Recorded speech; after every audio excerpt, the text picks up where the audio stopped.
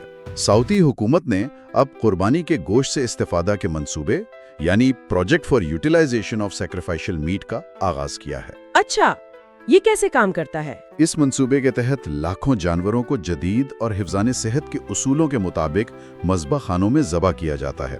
ان کے گوشت کو فوری طور پر پروسیس، پیک اور فریز کیا جاتا ہے اور پھر اسے بحری جہازوں کے ذریعے دنیا بھر کے 25 سے زائد غریب اور قحط زدہ مسلم ممالک میں بھیج دیا جاتا ہے۔ تو اب اسے صرف ایک رسم کے طور پر نہیں بلکہ دنیا کے سب سے بڑے سالانہ عالمی خیراتی پروگراموں میں سے ایک کے طور پر پیش کیا جاتا ہے۔ یہ منصوبہ ایک بہترین حل لگتا ہے، لیکن کیا ذرائع اس پر ہونے والی تنقید کا بھی ذکر کرتے ہیں؟ مثلاً کیا یہ ایک مرکزی نظام پر انحصار کو مزید نہیں بڑھاتا؟ اور کیا اس سے قربانی کی مقامی اور کمیونٹی سطح پر جو روح تھی کہ آپ اپنے ہاتھ سے قربانی کر کے غریبوں میں تقسیم کریں، وہ ختم نہیں ہو جاتی؟ یہ ایک بہت اہم نکتہ ہے۔ کچھ لوگ یہ دلیل دیتے ہیں کہ اس بڑے پیمانے کے صنعتی عمل سے وہ ذاتی تعلق اور روحانی احساس کم ہو جاتا ہے جو قربانی کی اصل روح ہے۔ تاہم زیادہ تر علماء اس بات پر متفق ہیں کہ لاکھوں لوگوں کے اجتماع میں گوشت کو ضائع ہونے سے بچانے اور اسے دنیا بھر کے کروڑوں ضرورت مندوں تک پہنچانے کا فائدہ اس روحانی نقصان سے کہیں زیادہ ہے۔ یہ ایک عملی حل ہے جو ایک بڑے مسئلے کو حل کرتا ہے۔ معاشی اور انتظامی پہلوؤں کے علاوہ کچھ سماجی اور نظریاتی سوالات بھی ہیں جو ذرائع میں اٹھائے گئے ہیں۔ مثلاً مکہ اور مدینہ کے مقدس شہروں میں غیر مسلموں کے داخلے پر پابندی۔ اگر اسلام ایک آفاقی مذہب ہونے کا دعویٰ کرتا ہے تو یہ پابندی کیوں؟ کیا یہ امتیازی سلوک نہیں؟ اس پابندی کا دفاع حرم یعنی مقدس مقام کے تقدس اور خصوصیت کو برقرار رکھنے کی بنیاد پر کیا جاتا ہے۔ دلیل یہ دی جاتی ہے کہ یہ کوئی نسلی یا مذہبی برتری کی علامت نہیں بلکہ یہ ایک انتظامی اقدام ہے جس کا مقصد عبادت کے لیے ایک مخصوص اور پرسکون ماحول کو یقینی بنانا ہے۔ تو یہ ایکسکلوزیو کلب بنانے کے بجائے ایک اسپیشل پرپز زون بنانے جیسا ہے، جیسے کسی سائنسی لیبارٹری کے کلین روم میں صرف مخصوص لباس اور تربیت والے لوگوں کو ہی جانے کی اجازت ہوتی ہے تاکہ تحقیق کا ماحول خراب نہ ہو۔ آپ کی یہ مثال بہت دلچسپ ہے۔ جی، اسے اسی طرح سمجھا جا سکتا ہے۔ علماء کہتے ہیں کہ حج کے دوران لاکھوں لوگ دنیا بھر سے اپنی زندگی کا سب سے اہم روحانی سفر کرنے آتے ہیں۔ ان میں سے بہت سے لوگوں کے لیے یہ زندگی میں ایک ہی بار ملنے والا موقع ہوتا ہے۔ اس پابندی کا مقصد اس بات کو یقینی بنانا ہے کہ حرم کا ماحول مکمل طور پر عبادت کے لیے وقف رہے اور کسی بھی قسم کی ایسی سرگرمی سے پاک ہو جو عازمین کی توجہ بھٹکا سکے۔ اور آخر میں سب سے ذاتی سوال، روحانی تبدیلی کا۔ ذرائع میں کچھ لوگوں کے تجربات کا بھی ذکر ہے جو حج سے واپس آئے اور انہوں نے کہا کہ انہیں کوئی خاص روحانی تبدیلی محسوس نہیں ہوئی۔ کچھ تو وہاں کے ہجوم، شور اور تجارتی ماحول کو دیکھ کر مزید شکوک و شبہات کا شکار ہو گئے۔ یہ ایک بہت حقیقی اور ایماندارانہ سوال ہے۔ علماء اس کا جواب یہ دیتے ہیں کہ حج کوئی جادو کی چھڑی نہیں ہے جو گھماتے ہی آپ کو بدل دے گی۔ حج ایک آلہ ہے، ایک موقع ہے۔ اس کا اثر مکمل طور پر آپ کی نیت، تیاری اور کوشش پر منحصر ہے۔ قرآن اور حدیث میں بار بار نیت کی اہمیت پر زور دیا گیا ہے۔ یہ تو ایک طرح سے روحانی جم کی رکنیت کی طرح ہوا۔ صرف ممبرشپ لینے سے جسم نہیں بنتا، ورزش اور محنت تو خود ہی کرنی پڑتی ہے۔ بالکل یہی بات ہے۔ اگر کسی کی نیت دکھاوا، سماجی حیثیت کا حصول یا محض ایک سیاحتی سفر ہے تو روحانی نتیجہ صفر ہوگا۔ حج آپ کو ایک ایسے ماحول فراہم کرتا ہے جہاں آپ دنیا سے کٹ کر، سادگی اختیار کر کے اور لاکھوں دوسرے انسانوں کے ساتھ مل کر اپنی ذات اور اپنے رب سے تعلق پر غور کر سکیں۔ لیکن اس ماحول سے فائدہ اٹھانا یا نہ اٹھانا ہر فرد کا اپنا ذاتی انتخاب ہے۔ تبدیلی ایک موقع ہے جسے ہر حاجی کو خود محنت کر کے حاصل کرنا پڑتا ہے۔ تو آج کی اس تفصیلی گفتگو کا خلاصہ یہ ہے کہ حج کی رسومات، جنہیں باہر سے دیکھنے پر شاید عجیب یا متضاد سمجھا جائے، اسلامی علماء کی نظر میں وہ علامتی اعمال کا ایک گہرا اور پیچیدہ نظام ہے۔ ان کا مقصد خدا کے سامنے مکمل سر تسلیم خم کرنا، عالمی مسلم برادری میں اتحاد اور مساوات کا احساس پیدا کرنا اور ہر فرد کی اندرونی روحانی کشمکش کو ایک جسمانی شکل دینا ہے۔ لیکن ساتھ ہی اس عظیم روحانی تجربے کو جدید دور میں تجارتی کرن، حفاظت، مساوات اور سیاسی اجارہ داری جیسے بہت سنگین عملی چیلنجز کا سامنا ہے، جن پر مسلم دنیا کے اندر بھی شدید بحث جاری ہے۔ اور ایک آخری سوچ جو ہمارے سامعین کے لیے غور طلب ہے، وہ اسی بحث کے مستقبل سے متعلق ہے۔ تجارتی کرن، سیاسی کنٹرول اور انتظامی مسائل پر بڑھتی ہوئی تنقید کے پیش نظر بہت سے جدید مسلم اسکالرز اور مفکرین اب یہ مطالبہ کر رہے ہیں کہ حج کا انتظام کسی ایک بادشاہت کے بجائے ایک بین الاقوامی خود مختار اسلامی کمیٹی یا ادارے کے سپرد کیا جائے۔ یہ سوال سننے والوں کے لیے ہے کہ کیا دنیا کے سب سے بڑے اور قدیم ترین مذہبی اجتماعات میں سے ایک کا مستقبل کوئی ایک ملک نہیں بلکہ وہ عالمی برادری طے کرے گی جس کی یہ عبادت گاہ خدمت کرتی